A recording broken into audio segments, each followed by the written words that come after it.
I'm Nicea DeGering. And I'm Doug Jessop. Welcome to this episode of Family Heritage Stories, where we talk about what makes us who we are. Things like traditions, values, and culture. How are these passed down through generations?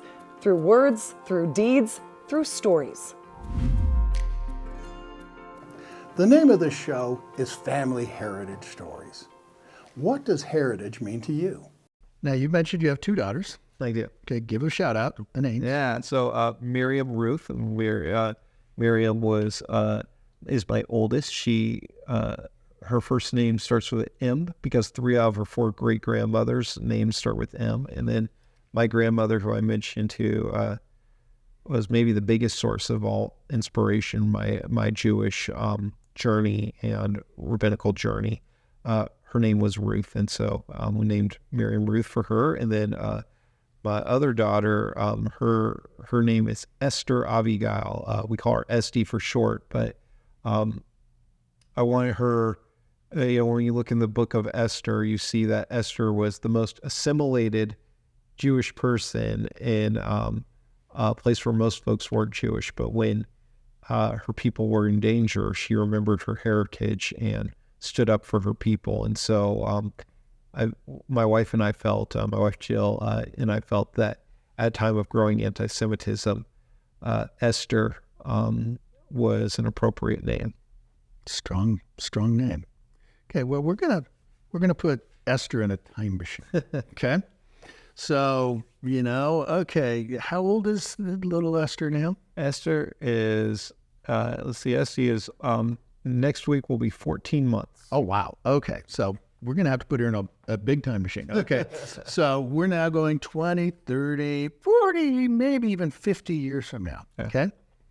So little Esty gets married, she's now got a little granddaughter. Okay. Another one. Okay. Yeah. And so you are a grandfather, my friend. There you go. So I've got little Esty's granddaughter over here in the chair. And I say, tell me about your grandpa. Yeah. How do you want her to describe you? Yeah. How to remember you? I think about that often. A real joy of being here in Utah as a rabbi. Sometimes you feel like a big fish in a small pond. And so when I was a rabbi in LA, where there were 1,000 rabbis, I didn't get these opportunities to be on television and stuff like this. This is a neat thing here. And so I often have to remind myself that, 50, 60 years from now, people aren't going to remember the TV shows that I did and all that. They're going to remember the way I made them feel. And I heard a story once about a rabbi who was a big-time famous rabbi. And everybody just thought he was the smartest guy in the world.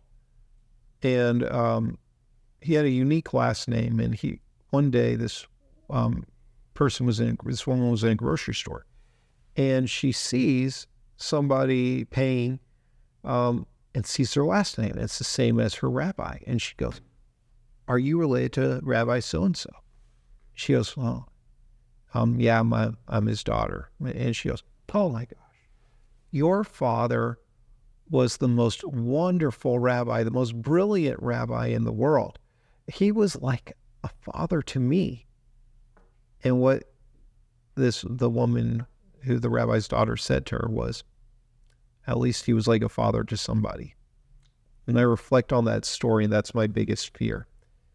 So how I want to be remembered. I want to be remembered as a good, involved father who loved his daughters immensely. I talked about Esty's first name. Her middle name is Avigail, which in Hebrew means my father's joy, so that she always knows that she's loved. That's the most important thing to me, is being remembered as a father and as a husband, not as a perfect one, but as one who tried his best and tried to overcome his flaws.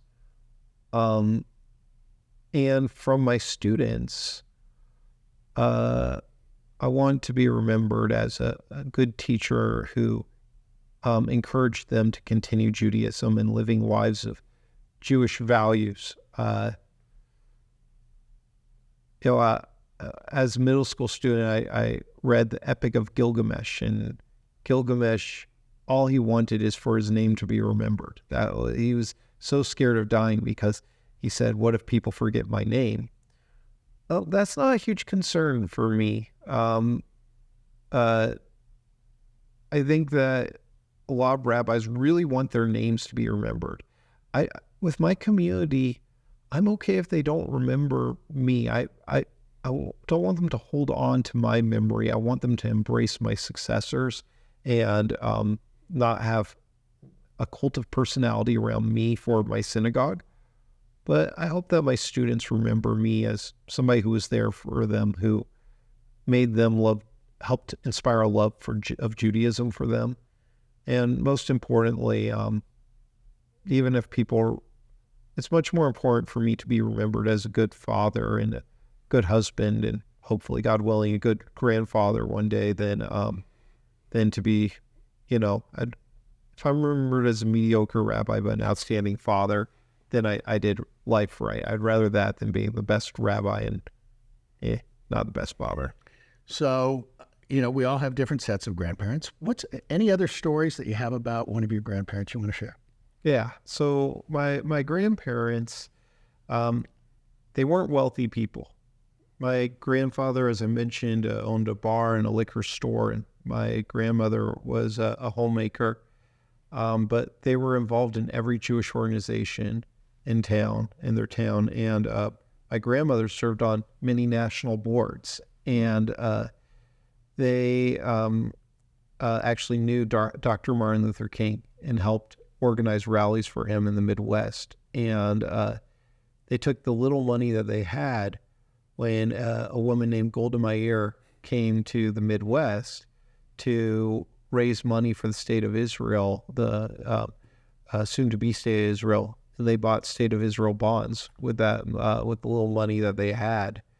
And my grandmother in the 1940s and early 50s, though she was a white Jewish woman, would go around to elementary schools and would do puppet shows for kids about why segregation was bad and how we treat other people. And so those memories that were shared to me, those have been my greatest inspiration in becoming a rabbi. And yeah. Talk about values. Wow. So, awesome. Yeah. So I often think when we talk about how do we continue somebody's work, I try and ask myself, who should we be advocating for? And also, what is my responsibility as an American Jew for Jews around the world? And what is my responsibility to fellow Americans, even if they don't believe what I do or look the way I do? And all that is due to my grandparents' memory. Now, there's a picture that you have. Yes. Okay, who's that of? So it's actually not of anybody, but I have this book here. What this book is, there's actually not very many pictures in it. It's just lists. Oh. And it's lists of thousands and thousands of shtetl. That's the plural of shtetl that no longer exist. Whoa. And there's only one shtetl in the world from Europe that still exists. It's in Azerbaijan. I got to go there. But ironically, there's only a few pictures in here. And one of the pictures of these, there's maybe half a dozen shtetls in this book that have pictures of them out of the thousands listed. And ironically, one of the pictures is of my grandfather's shtetl where he was born. Wow. So I have that picture. Wow. Well, thank you so much for coming on. With another episode of Family Heritage Stories, I'm Doug Jessop. You're watching Family Heritage Stories. We'll be right back. Cost of living got you down. Prices are so high, I take a ladder to go shopping. Cost of living got you down. Money used to burn a hole in my pocket. Now it isn't even there long enough to get warm. There's one bargain left in town. Campbell's Soups. Try chicken with rice. Best parts of the chicken, fluffy rice, and 2 chicken stocks for extra flavor. About 6 cents a 7-ounce serving. Sit right down and get your Campbell's worth. This is Concours, a world-class luxury compact from Chevrolet, in Europe to show that an American car can challenge the highways of the world. Concours is an affordable car for people who appreciate the stylish elegance of fine touring cars, luxurious interiors, and dependable Chevrolet engineering. Concours, built for Americans at home anywhere. A world-class luxury compact from Chevrolet. This chic styler works so fast, you know what they call it? The speed styler. And look what else it has. A concentrator for those tough-to-dry places. And it's fast. 3 drying speeds for easier styling. And it's fast. Special brush for blow drying. And it's fast. Plus styling mist for control. And 2 combs for fluffy curl. Wow, Schick gives you the most to work with, and it's so fast. Schick calls it the speed styler. Get one. There's something special about the bond between a grandparent and a grandchild. How would you answer this question? Tell me about your grandma and grandpa. So you get to pick, but tell me about one of your grandmothers. Oh, Maria Paella. Paella, P-A-L-L-I-A, I believe was the pronunciation. The grandma came from Czechoslovakia. This was back in, I guess, in the Hungarian, that point in history. There was a lot of, it was Czech, it was Hungary, it was the whole, the Ottomans, I guess, ruled that part of Europe. And I believe it was around the First World War, I guess, or just prior to it. And she told me she came from a large family. She probably had 8 or 9 brothers and sisters. I don't know what became of them, but I know that she told me that she worked her way across Europe to get to a port to come to America. And she always explained that when she did this, she slept in cemeteries. And her logic was that you have to fear the living, not the dead. So that was the one thing of her journey that I remember. You know, it was she got to America. She was actually brought here by my grandfather, who was previously married. He was a baker by trade, and I guess a farmer too, because I got a picture of him on a farm with the axe in his hand and the whole. And he had 3 daughters, and his wife passed away, and he. Back then, I guess in the early 1900s, you imported a wife, the old Europeans. That was part of the culture. And she came and she had my mother. She gave birth to my mother. Sophie was my mother's name. Actually, it was Marie Sophie, but she called herself Sophie Marie.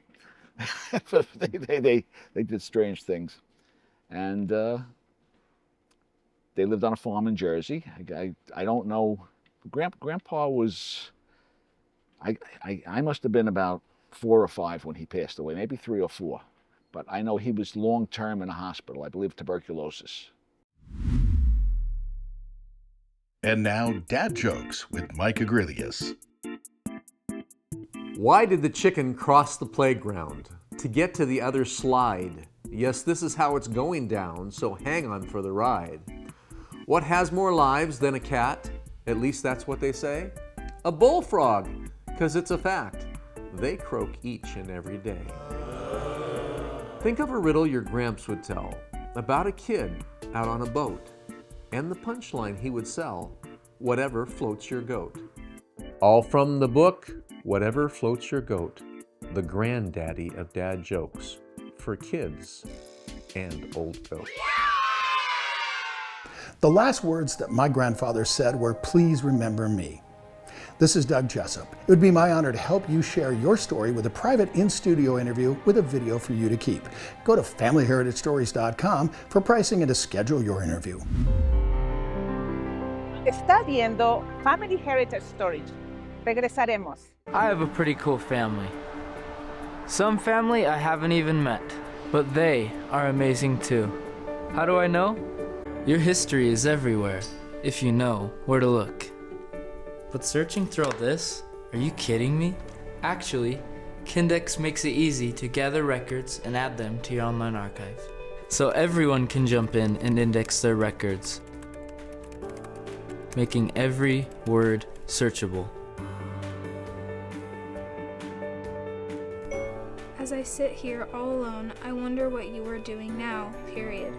So I look on that and say, There are lots of ways to transcribe and tag records. With Kindex, I know them anyway.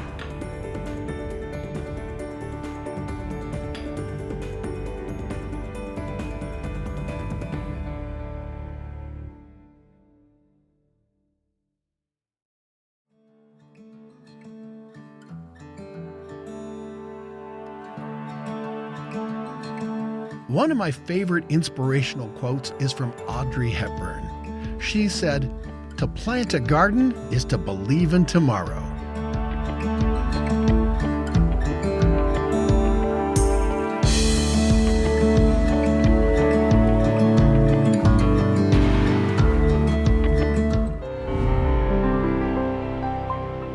How do you want to be remembered? With me today, Jenny Thompson. Jenny, you have an interesting story because we're tying it together with a friend of yours, okay? Who's that friend? Tammy Hewlett. Tammy Hewlett. Okay, so Tammy, we're on the spot here, okay? But there's one major connection between your family and her family. It will be through the eternities. My beautiful, selfless mom donated her liver with a sudden death to her mother, who was very sick and needed an organ. So let's find out a little bit more about your mom. What was her name? Her name is Jeannie Pock. Okay. So where was Jeannie Pock born? Do you remember all this fun stuff? Yeah, she was born in Florida. Ah. Yep. And was raised a California girl.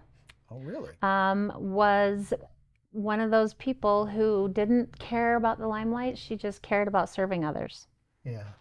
She was a great example to us. So obviously, that's your mom. So how many children did your mom have? She had 4. 4 kids. Okay. I'm the oldest. The oldest. Okay, go ahead and give a shout out to the names. Go ahead. Okay, there's myself, Jenny, and then Carrie, who's 21 months younger. Yeah. Then my brother Alan, Big Al, he's 4 years younger than Carrie.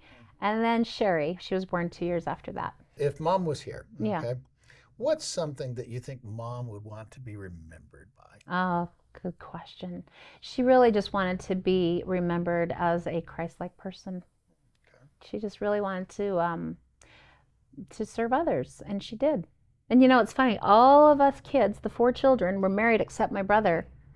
He was 47 years old, found the love of his life, who was a neighbor when we were growing up. Oh, okay. My parents and her parents, best friends. There you go. They connected a couple of years before, and 1 week before my mom passed, they married. Oh, wow. I think she felt complete. Okay, so what would the great-great-grandchildren and the grandchildren say about Grandma? What was their favorite thing about Grandma? Probably her voice. She sang for the Mormon Tabernacle Choir. Really? Yeah. Yeah. Oh, wow. Really a beautiful soprano. I can still hear her singing when I hear them sing. What do you think her favorite song would have been? Slow Down.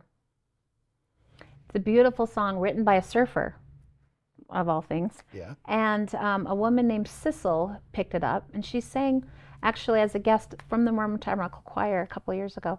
My mom was obsessed. We watched it all the time. It's such a beautiful song. Wonderful. What would you say to somebody out there that was thinking about organ donation? Well, I think there's 2 sides to it. There's obviously people who need an organ, who are desperate to live. And I would say to them, share your story. It's so important to share your story, because when the unfortunate event happens, like where my mom suddenly passed, I instantly thought of Diane. I had been praying and fasting for her for a solid month. So she was on my mind. And to be honest, I think when my mom passed, I think Heavenly Father sat her down and said, sit right here, you're going to choreograph this with me. She was such a saint. And of course she's going to serve on her deathbed, of course. So I would say, tell your story, get it out there every single way you possibly can. And that's something that we don't hear a lot of, but it's so important. The other side, of course, is the organ donors. I am an advocate, huge advocate of, sign up, register with, is it UtahOrganDonation.org? I don't know, but sign up for that. It's so important. And I will tell you, as a family who lost a loved one suddenly, it was everything to go through that process with the little silver lining around that awful cloud. What are your family stories? I'm Nicea DeGering. I'm Doug Jessop. It would be our honor to help you share your stories with an in-studio interview. We take out the bloopers, add in your pictures, and give you a digital video to keep. To schedule your interview, go to FamilyHeritageStories.com.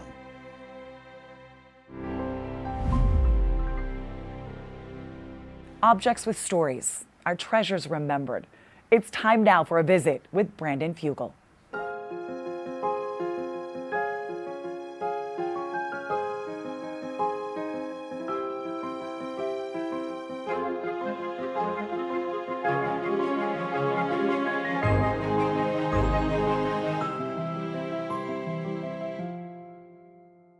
With me today, Brandon Fugal. Okay, Brandon, we got these funky looking little claws, and I think there's a story. What is it? Yeah, these are the actual adamantium claws worn by Hugh Jackman as the character Wolverine in X-Men Origins Wolverine. The from 2009. actual movie used, wow, okay, that's cool. So these are his indestructible claws. Worn on screen in the action sequences by Hugh Jackman.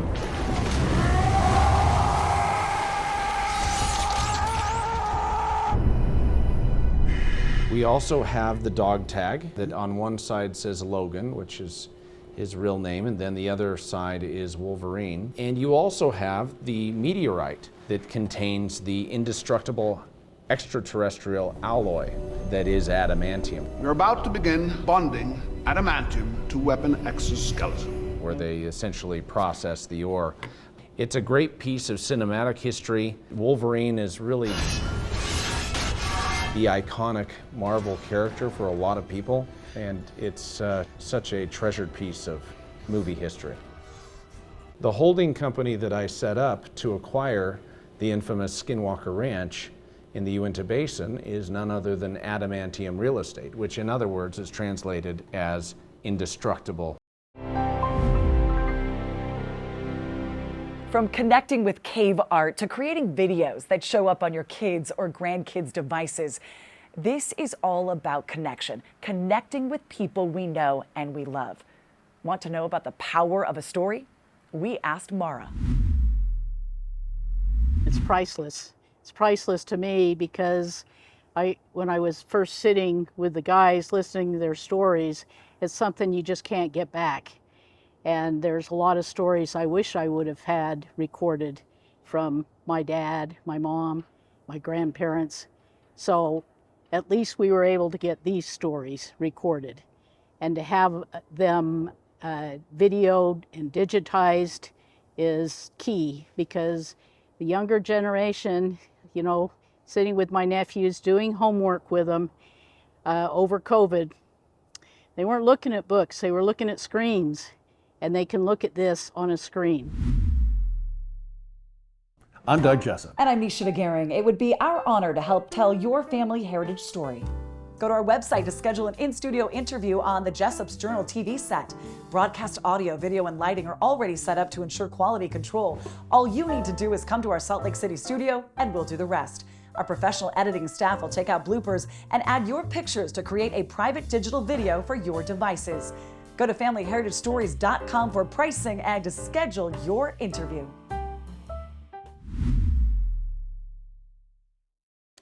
Everyone has a story. Sometimes those stories are told through music. I see trees of green, red roses too. I see them bloom for me and you, and I think to myself, what a wonderful world.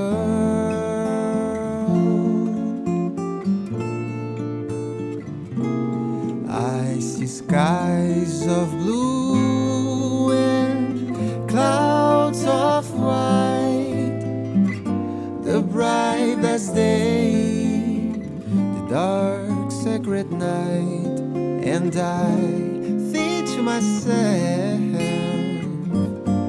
what a wonderful world.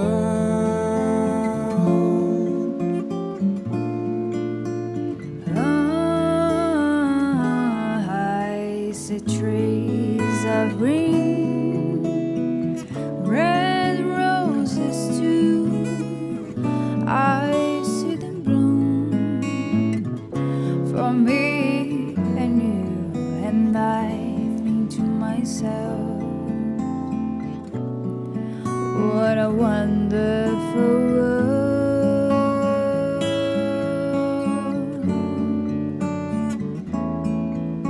The colors of the rainbow, so pretty in the sky. They're also on the faces of people going by. I see friends shaking hands, saying, how do you do? They really saying, I love you. And now your baby's crying. Watch them grow. They learn much more than I ever know. And I think to myself, what a wonderful world.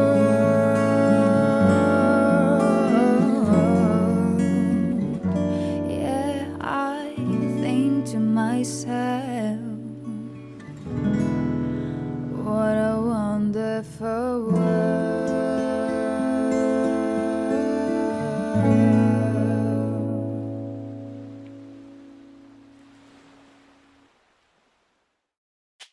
What makes you smile? Spry Natural Xylitol Gum makes me smile. I think it might help you too.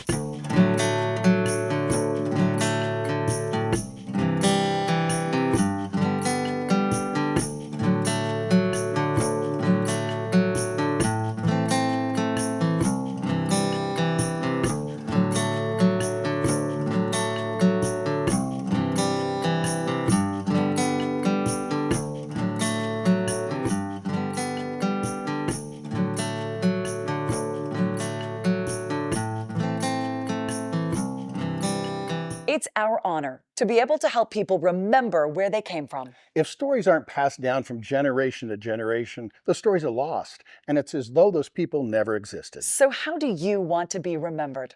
With another episode of Family Heritage Stories, I'm Nicea DeGering. And I'm Doug Jessop.